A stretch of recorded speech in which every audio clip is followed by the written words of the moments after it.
నమస్తే, welcome to our channel. నేను Priyanka Rao. Supreme court judge చేసిన కామెంట్స్ ఈరోజు సంచలనంగా మారాయి. ఇటు రాష్ట్రమంతా లేదు దేశమంతా ఆలోచింపచేసేలా ఉన్నాయి. మరి ఆయన చేసిన కామెంట్స్ ఈరోజు జగన్కి బిగ్ షాక్ అనే చెప్పాలి. ఎందుకు అనేది ఇక్కడ పెద్ద ప్రశ్న. మరి దీని గురించి మాట్లాడుకుందాం. అసలు ఎవరా జడ్జ్, ఆయన చేసిన కామెంట్స్ ఏంటి, ఆ కామెంట్స్కి ఏపీ రాష్ట్ర ప్రభుత్వానికి ఉన్న సంబంధం ఏంటి, జగన్కి ఎందుకు అంత ఉలుక్కుపాటు అనేది కూడా మనం ఈ వీడియోలో తెలుసుకుందాం. మనతో మాట్లాడడానికి ప్రముఖ పొలిటికల్ అనలిస్ట్ డివి శ్రీనివాస్ గారు ఉన్నారు. ఆయన అడిగి తెలుసుకుందాం. నమస్కారం సార్. నమస్తే సార్. అంటే ఈరోజు కృష్ణా ట్రాబుల్కి సంబంధించి వాదనలు జరుగుతున్నాయి. ఏదైతే కేంద్ర ప్రభుత్వం తీసుకున్న నిర్ణయం ఉందో అది ఏపీకి విరుద్ధంగా ఉంది, మేము నష్టపోతాము అంటూ ఏపీ అడ్వకేట్ అడుగుతున్న సందర్భంలో, వాదనలు వినిపిస్తున్న సందర్భంలో అక్కడున్న జడ్జిల్లో ఒకరి గురించి ప్రస్తావించారు. ఎవరైతే బోగ్జే ఉన్నారో ఆయన ఏపీ హైకోర్టు జడ్జిగా పనిచేశారు కాబట్టి ఆయనకు కూడా తెలుసు, ఆయన అక్కడ పనిచేశారు కదా, కృష్ణానది గురించి దాని మీద అవగాహన పూర్తిగా ఉంది అనగానే ఆయన తన అనుభవాన్ని చెప్తూ చేసిన కామెంట్స్ ఈరోజు అందరినీ ఆలోచింపచేసేలా ఉన్నాయి. ఏంటి, ఎలా చూడాలి అసలు? జైదీప్ గుప్తా, ఆంధ్రప్రదేశ్ అడ్వకేట్, కృష్ణా ట్రిబ్యునల్ మరి కేంద్ర ప్రతిపాదన రాజ్యాంగ విరుద్ధం అంటూ ఆయన ఆంధ్రప్రదేశ్ తరఫున తన వాదన వినిపిస్తూ బెంచ్ మీద ఉన్నటువంటి జస్టిస్ బాగ్చీని, మీరు ఏపీ హైకోర్టులో పనిచేశారు, మీకు అక్కడ కృష్ణానది గురించి అమరావతిలో మీరు విధులు నిర్వహించారు కాబట్టి మీకు పూర్తి అవగాహన ఉంది అని గుర్తు చేశారు.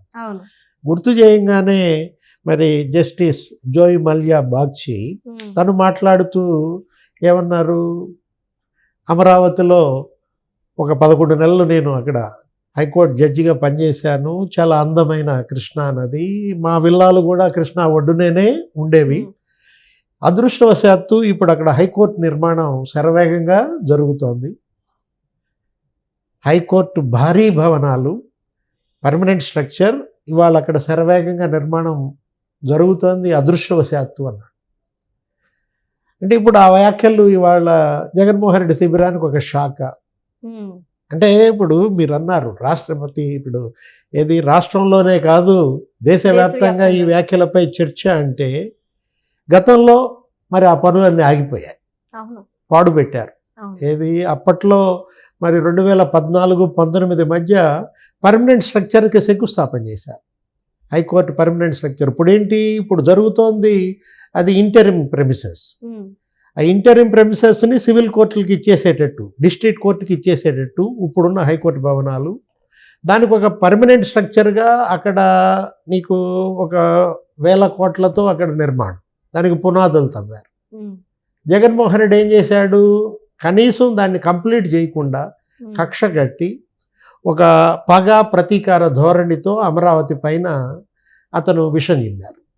ఏంటి, అదొక ఎడారని, లేకపోతే అది శ్మశానం అని రకరకాల వ్యాఖ్యలు చేసి 5 ఏళ్ళు జగన్మోహన్ రెడ్డి హయాంలో అవి మొత్తం పాడుపెట్టారు. ఇప్పుడు ఐఏఎస్ క్వార్టర్స్, లేకపోతే మంత్రుల క్వార్టర్స్, దగ్గర ఆ పీరియడ్లో చంద్రబాబు ప్రభుత్వం 14-19 మధ్య 10,000 కోట్ల రూపాయలతో పనులు చేశారు. వాటిని కంప్లీట్ చేసేసి ఉంటే ఇప్పుడు అక్కడ సిటీ అయిపోయేది. కానీ జగన్ ఏం చేశారు, అక్కడ ₹1 పెట్టుబడి పెట్టకుండా రోడ్లన్నీ తవ్వేశారు, కంకరెత్తుపోయారు. ఏది అక్కడ వైసీపీ కార్యకర్తలు, అసలు ఎంత దురదృష్టం అంటే ఆ సీడ్ యాక్సిస్ రోడ్డు అది హైవేని కలవాలి, నేషనల్ హైవేని అది కలవనీయకుండా దానికి అడ్డంగా తన పార్టీ కార్యాలయం కట్టాలని చూశారు. వైఎస్ఆర్ కాంగ్రెస్ పార్టీకి అక్కడ ఇరిగేషన్ భవనాలు ఉన్నటువంటి స్థలం వైసీపీకి ఇచ్చినట్టుగా ఇచ్చి అక్కడ కన్స్ట్రక్షన్స్ కూడా బిగిన్ చేయాలని చూశారు. అంటే నిర్మాణం కంప్లీట్ చేయకపోవటం అదొక తప్పు, నిర్మాణాన్ని ధ్వంసం చేయటం ఒక తప్పు, అసలు దొంగతనం చేయటం, ఏది దోపిడీ అన్నమాట. అటు విధ్వంసం ఇటు దోపిడీ, అమరావతిని టోటల్గా నాశనం చేయాలని చూశారు. ఏం జరిగింది, అదే జగన్మోహన్ రెడ్డికి పతనంగా మారింది. మొత్తం అక్కడ మహిళలు, అక్కడ రైతులు తిరుగుబాటు చేశారు. దగ్గర 1450 రోజులు వాళ్ళు అసలు దీక్షలు చేపట్టారు. వాళ్ళేంటి, న్యాయస్థానం నుంచి దేవస్థానం అంటూ మొక్కులు, తిరుపతి పాదయాత్ర చేశారు. హైకోర్టుకు మొక్కుకున్నారు. ఇక్కడ న్యాయస్థానం దగ్గర మాకు పని కావటం లేదని చెప్పి దేవస్థానానికి పెట్టుకున్నారు. అక్కడి నుంచి అరసవెల్లి పెట్టారు పాదయాత్ర. అంటే వాళ్ళు ఏ విధంగా అటు పాలకులు వాళ్ళ మొర ఆలకించలేదు, కోర్టులు వాళ్ళ సమస్యను పట్టించుకోలేదు. ఇక దేవుడే శరణ్యం అన్నట్టుగా వెళ్తే వాళ్ళ మీద దాడులు చేశారు. ఆ పాదయాత్ర జరగనీయకుండా అడ్డుకున్నారు. మొన్న కూడా మనం విన్నాం, ఎక్కడ రాజమండ్రి ఈ మహిళలంతా పాదయాత్ర చేస్తూ వెళ్తే వాళ్ళ మీద పెట్రోల్ ప్యాకెట్స్ విసిరి తగలబెట్టాలని చూశారు. కోటంరెడ్డి శ్రీధర్ రెడ్డి అటు ఆ నెల్లూరు తిరుపతి వెళ్తుంటే అక్కడేదో వాళ్ళు పాపం ఎక్కడి నుంచో వచ్చారు, మహిళలు ఇబ్బంది పడుతున్నారని వాళ్ళకి ఏదో కళ్యాణ మండపం ఇవ్వండి, వాళ్ళు ఏదో మరి స్నానాలు వాటికి ఇబ్బంది లేకుండా చూడండి అని వాళ్ళకి ఏదో వసతి కల్పించారని జగన్మోహన్ రెడ్డి శ్రీధర్ రెడ్డి మీద కక్ష కట్టాడు. అతను కనీసం అపాయింట్మెంట్ ఇవ్వకుండా, అతని నియోజకవర్గంలో పనులేమీ చేయనీయకుండా, అంటే అతను చేసిన నేరం ఏంటి? వాళ్ళకి సపోర్ట్ చేశారు మహిళలకి. అమరావతి మహిళల పట్ల సానుభూతి చూపించాడు. అంటే అలాంటి శ్రీధర్ రెడ్డే జగన్ పట్ల అంత మరి అసహించుకునే పరిస్థితి తెచ్చారంటే ఇక అందరూ జగన్మోహన్ రెడ్డికి దూరం అయ్యారు. ఏది వరుస పెట్టి నెల్లూరు జిల్లా నుంచే ప్రారంభమైంది ఆ ముసలం. మనం చూసాం వేమిరెడ్డి ప్రభాకర్ రెడ్డి, మాగుంట శ్రీనివాసులు రెడ్డి, మేకపాటి మొత్తం అందరూ రాజీనామాలు చేసేసి బయటకు వచ్చేసి తెలుగుదేశంలో చేరిపోయారు. అంటే అమరావతిని పాడుపెట్టడం, ధ్వంసం చేయటం జగన్మోహన్ రెడ్డి పతనానికి ఎలా బాట వేసిందో అక్కడే మనకి కనపడుతుంది. ఇప్పుడు ఇవాళ కూటమి ప్రభుత్వం వచ్చింది. 20 నెలల్లో ఇవాళ అక్కడ శరవేగంగా పనులు జరుగుతున్నాయి. మొత్తం కంప్లీట్ అయిపోయాయి. ఏంటి? అర్ధంతరంగా ఆపేసినటువంటి పేదల ఇళ్ల నిర్మాణం, నెక్స్ట్ ఐఏఎస్ల క్వార్టర్స్, ఆ తర్వాత మంత్రుల క్వార్టర్స్ కంప్లీట్ అయిపోవటమే కాదు, మొన్న మరి బాగ్చీ గారు చెప్పినట్టుగా ఏపీ హైకోర్టు పర్మనెంట్ స్ట్రక్చర్కి మరి 1000 కోట్లతో నారాయణ శంకుస్థాపన చేశారు. అంటే జగన్ దాన్ని ఒక చెరువుగా మార్చాడు. సెక్రటేరియట్ బిల్డింగ్స్, లేకపోతే ఈ హైకోర్టు బిల్డింగ్స్, అసెంబ్లీ బిల్డింగ్స్, ఆ తవ్విన పునాదులు ఆ కురిసిన వర్షాలకు ఎలా మారాయి? చెరువుగా మారాయి. ఫౌండేషను ఆ ఇనప వైర్లు, తీగలు తుప్పు పట్టిపోయాయి. మొత్తం దానికి మొన్న ఐఐటి బృందం వచ్చింది, చెన్నై ఐఐటి వాళ్ళు వచ్చి చూసి టెస్ట్ చేసి ఏమి ఇబ్బంది లేదు, ఫౌండేషన్ గట్టిగానే ఉందంటూ అక్కడ ఆ రాక్ ఫౌండేషన్ వేసినటువంటి పరిస్థితి అన్నమాట.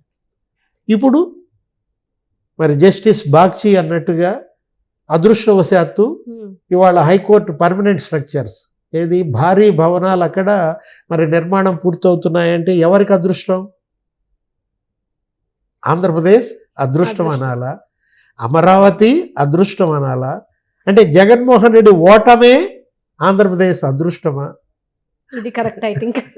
అంటే రకరకాల వ్యాఖ్యలు. ఇది ఒక జస్టిస్ జోయ్ మాల్యా బాగ్చీ అభిప్రాయమే కాదు, మొత్తం రాష్ట్ర ప్రజలు, దేశ ప్రజలందరి జనాభిప్రాయం. Voice of the people, voice of single judge కాదు. ఎందుకంటే నీకు అభివృద్ధిని ధ్వంసం చేసే హక్కు లేదు. నిజమే సార్. డెవలప్మెంట్ చేయటానికే నీకు హక్కు ఉంది. ఎవరో కట్టిన దాన్ని నువ్వెవరమ్మా ధ్వంసం చేయటానికి, పాడు పెట్టడానికి? చేతనైతే నువ్వు కూడా కట్టు. జగన్మోహన్ రెడ్డి ఏంటి? ఆ ప్రజావేదిక కూల్చేశాడు. అరే ఇక్కడ కలెక్టర్ల కాన్ఫరెన్స్ పెట్టుకోవటం ఏంటి, ఒకరోజు రివ్యూస్ చేయటం ఏంటి, రెండో రోజు రేపు ఈ పాటికి ఇది ఉండకూడదు అంటే ఇప్పటికీ ఆ డెబ్రిస్ అక్కడే ఉంది.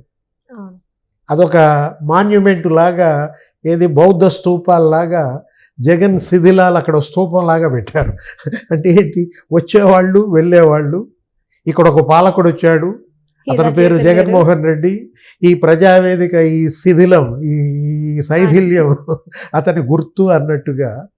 అంటే జగన్మోహన్ రెడ్డి చేసిన విధ్వంసం అది చరిత్ర మర్చిపోదు. ఎందుకంటే అశోకుడు చెట్లు నాటెను. ఎలా అయితే నువ్వు చిన్నప్పటి నుంచి చదువుకున్నావో, 3వ తరగతి తెలుగు వాచకం నుంచి, అక్కడ మీ స్కూల్లో కూడా క్లాస్ రూమ్స్లో పైన బోర్డు మీద రాసి ఉంటుంది, అశోకుడు రోడ్డుకి ఇరువైపులా చెట్లు నాటెను. జగన్మోహన్ రెడ్డి చెట్లు కొట్టించాను అని తర్వాత తరాలు చదువుకోవాలా. జగన్మోహన్ రెడ్డి బిల్డింగులు పాడు పెట్టాను, జగన్మోహన్ రెడ్డి రోడ్లు ధ్వంసం చేశాను, కంకర ఎత్తుకుపోయాను. అక్కడెక్కడో జగన్మోహన్ రెడ్డి గారి కోసం ఒక లెసన్ రాయిస్తే బదులు మన ఏపీలోనే రాస్తారేమో రానున్న రోజుల్లో. అదే అంటోంది. ఏది అటు అభివృద్ధి చేసినాడిని జనం గుర్తుపెట్టుకుంటారు, దాన్ని విధ్వంసకుడిని జనం గుర్తుపెట్టుకుంటారు. అటు నిర్మాత ఇటు విధ్వంసకుడు ప్రజలపై మాత్రం చెరగని ముద్రేస్తారు. Right right. Thank you so much sir.